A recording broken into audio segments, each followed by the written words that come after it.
tripais à faire du rhum chez moi. Je faisais vraiment du bon petit rhum de façon totalement légale si le gouvernement est en train d'écouter ce reportage. André de la distillerie Pirate du Nord. Je suis le maître distillateur ou distillateur, un des deux. On est membre de Distillerie du Québec et on est à Mirabel. Ça a vraiment commencé quand j'ai été en Croatie et j'ai rencontré ma femme. Toute famille croate ont un alambic un peu caché en arrière des maisons, en arrière des granges de ferme, dans pas mal n'importe où dans le pays. La mère à ma femme, en fin de compte, est venue nous chercher. Elle dit « Regarde, je vais vous montrer comment faire le rakia croatien ». Alors, j'étais dans la campagne, on a été dans la petite maisonnette, puis on a commencé à faire de la distillation. Et après 2-3 jours de distiller, j'ai vraiment eu la bug de ça. C'est quelque chose qui m'a vraiment allumé. J'étais à 100% émerveillé par ce concept-là.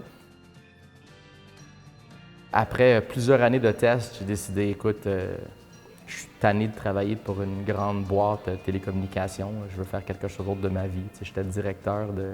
J'avais comme 200 quelques employés que je m'occupais d'eux une fois de temps en temps. Fait qu'à un certain point, j'étais comme non, il faut que je fasse quelque chose d'autre. Il faut que j'utilise ma créativité à faire des produits vraiment le fun. Et avec ça, j'ai décidé de partir la distillerie Pirate du Nord. On a regardé un peu les environnements, où est-ce qu'on pourrait se placer, et on s'est vraiment placé où est-ce que la qualité d'eau était exceptionnelle. C'est sûr que c'était pas juste le rhum qu'on voulait faire. On avait des grandes idées de faire de whisky, de ci, de ça. Et veux pas, quand tu vends un produit qui est 40 d'alcool, bien 60 de reste, c'est quoi? Bien, c'est de l'eau. Si ton eau n'est pas exceptionnelle, ton produit ne va pas sortir exceptionnel. Fait qu'on s'est placé dans un environnement où est-ce que l'eau est vraiment, vraiment bonne. Moi, je ne connaissais pas le gin initialement. Et tout ce que je connaissais, c'était genre de Kuipers, tous des gins de mon oncle, des gins de grand-père. Et à force de voir qu'est-ce que le gin était de ce temps-ci, j'ai commencé à faire mon propre gin. J'ai fait mes recettes et ce qui est sorti, Bootlegger Botanic numéro 3 et une année par la suite, Bootlegger Botanic numéro 7. C'est 2 gins vraiment solides, on adore ce qu'on fait. C'est ce qui sort de différent un peu de ces gins-là des autres, c'est vraiment qu'on utilise la racine de pissenlit comme élément clé en tant que fixatif de goût. Tu sais, quand on cuisine, on va mettre un peu de gingembre ou d'ail ou de sel. Ça va les fixer les différents goûts ensemble. Mais dans le gin, il y a certains aromates qui vont faire le même travail de fixatif, qui vont aller chercher ton goût puis qui vont le stabiliser. On a notre rhum qui est Pirate du Nord, qui lui, c'est un rhum épicé à l'érable. On voulait vraiment faire un rhum de bonne qualité, un rhum ambré. Un rhum ambré, c'est quelque chose qui est moins de 3 ans de vieilli.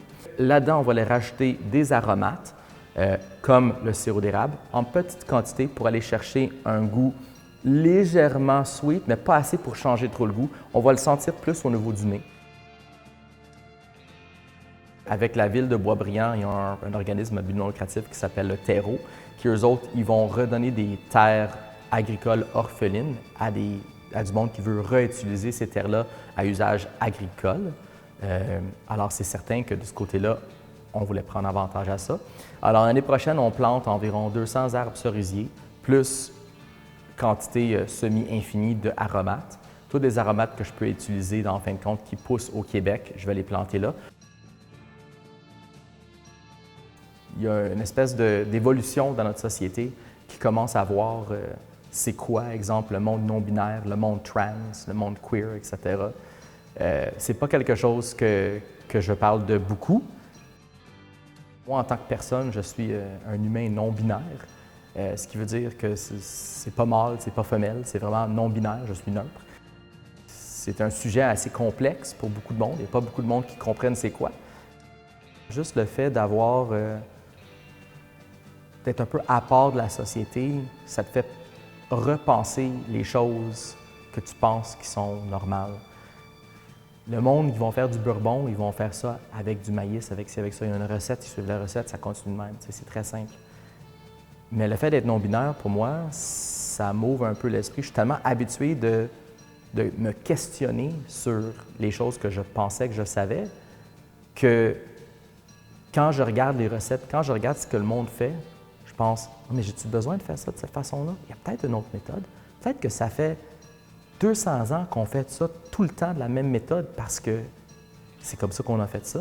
Mais de mon côté, c'est vraiment why not?